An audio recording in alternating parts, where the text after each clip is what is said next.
Hello students, how are you? So in my last video, I discussed about the topic matter. Today I will discuss about subatomic particles of atom. As you know, matter is made up of particles like atom or molecule. So let us come to atom. Atom is a very tiny particle which cannot be further broken and cannot seen with naked eye. So atom is made up of protons, neutrons and electrons. The nucleus contains protons and neutrons. The protons are positively charged and neutrons have no charge. So the total charge in the nucleus is positive. So nucleus is positively charged. The electrons revolve around the nucleus having negative charge. In an atom, the number of electrons and number of protons are equal. So atom is electrically neutral. Let us discuss about the subatomic particles. These are electron, proton and neutron. So today we will discuss the discovery of electron. The Dalton atomic theory was successfully explained that atom is ultimate particle of matter. Dalton explained the various laws of chemical combination like law of conservation of mass, law of constant composition and law of multiple proportion. But Dalton failed to explain the existence of subatomic particles like electron, protons and neutrons. Historical development for the discovery of electron. So in this part, in 1830, Michael Faraday gave the first important clue about the electrical nature of the matter. So when Michael Faraday passed electricity through a solution of electrolyte, a chemical reaction occurred at the electrode with liberation and deposition at the electrodes. However, the discovery of electron came as a result of experiment on conduction of electricity through gases. In 19th century, J.J. Thomson performed an experiment.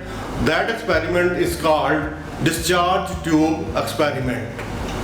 So in his experiment, he consists a cylindrical hard glass tube about 50 centimeter long, and this tube is closed at the both ends.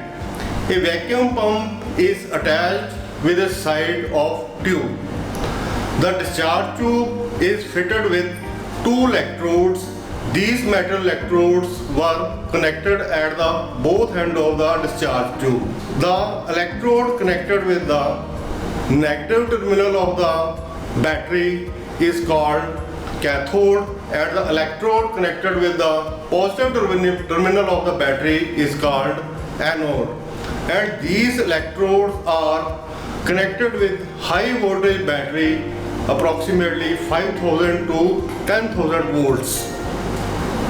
So in the experiment of discharge tube, J.J. Thomson observed some observations, which are when high voltage is applied at normal pressure, nothing was observed. The gas remains non-conducting. From this, he concludes that when the pressure is normal in the tube, there is no flow of electricity, no flow of current, nothing was observed in this first take. So when pressure of the gas inside the discharge tube is decreased with the help of vacuum pump, and pressure is reduced about 1 mm of mercury, the gas becomes conducting and light is emitted in the discharge tube.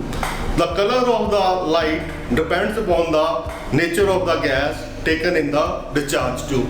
In next step, he reduced more pressure in the discharge tube. He reduced the pressure near about 0.01 mm of mercury, and the glow of the light become weak, but the gas continues to conduct electricity. In next step, he performed an experiment with perforated anode. Then a faint greenish glow is observed behind the anode. From the above observation, it is discovered that the glowing of the tube is due to the bombardment of glass by certain rays emitted from cathode. These rays are moved from cathode to anode, and these rays were called cathode rays or cathode rays particle. So these particles are called electrons. Now come to some property of these cathode rays. In this property, we can discuss about the nature of cathode rays. So in this experiment, you can see in the diagram, the cathode rays start from cathode and move towards the anode. So this experiment shows that the cathode rays travel in straight line. To prove this, a paddle wheel is placed in between the cathode and anode. He observed when an object placed inside the tube, it casts a shadow on the wall opposite to the cathode. So in the next property, cathode rays produce mechanical effect. So you can see in the diagram, when a small paddle wheel is placed between the electrodes, it rotates. This experiment shows that cathode rays consist of material particle. So cathode rays are made up of material particles. So these particles are electrons. So in the next property, you can see in the diagram, when electric field is applied towards the discharge tube, the rays are deflected to the positive terminal of the field. So this shows that cathode rays carries negative charge. So from this experiment, it is clear the particle in the cathode rays carry negatively charged, and these negatively charged particle is called electron. So this is all about the discharge tube experiment. In next video, we will discuss the discovery of neutron and proton. Thank you very much.